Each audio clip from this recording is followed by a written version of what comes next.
We're continuing to stay on top of the breaking news that has really shaken the entire country after an apparent assassination attempt against former President Donald Trump. Yeah, here's a live look right now from Wisconsin, where in just a few days, the Republican National Convention is set to take place. The RNC says they will move forward with the convention, but will have additional security. Today's deadly shooting will certainly be the talk of the convention. And yeah, I spoke with Howard University political science professor Dr. Ravi Perry, who says this shooting will definitely change the dynamics of this presidential race. The political climate in this country was already at sort of a peak, if you will, and now this moment just changes everything once again. We need to investigate what happened, how it happened, so we don't have speculation about this or that or who or what or why.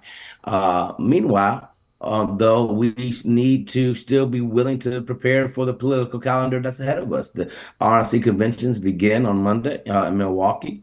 This did not make this week ahead any less complicated, and in fact, obviously far more dangerous. This is going to throw the issue of Second Amendment rights and gun rights back into, I think, the forefront of this presidential campaign. We heard from President Joe Biden earlier tonight saying that, you know, this is sick.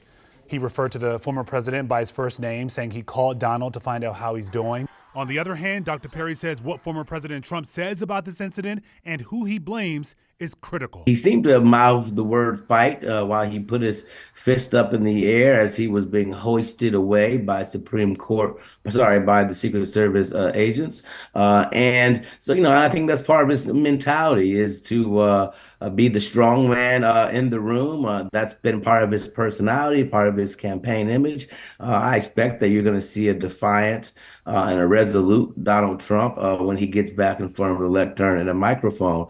An assassination attempt is not something to be joked around with. My hope is that this does awaken us, though, to the seriousness of this election. We are more polarized than ever. You look at what happened today, and a lot of folks are asking at this point, I'm sure, how do we turn the temperature down? What needs to be done from this point moving forward? Well, we need to focus on stability. We need to focus on what we are as Americans. This is an opportunity where we can perhaps wrap our arms around the flag just a couple days from obviously commemorating another Independence Day. And remember that at the end of the day, we are all Americans, and we should be united in that. We may disagree on what the next step should be for America, but we should agree that we're all Americans and that there is no violence in any way, shape, or form that is appropriate in our American political discourse. You know, Dr. Perry goes on to say people are watching around the world. You know, the U.S. is known for its relatively civil, democratic process, and today is just another stain on that reputation. So he says they're going to be watching this process moving forward, from the Republican National Convention next week to the Democratic National Convention following. Yeah, world leaders laud this country for our ability to bridge divides. And so to the extent that this makes that chasm even wider, it's not just concerning for us, but it's concerning for the world.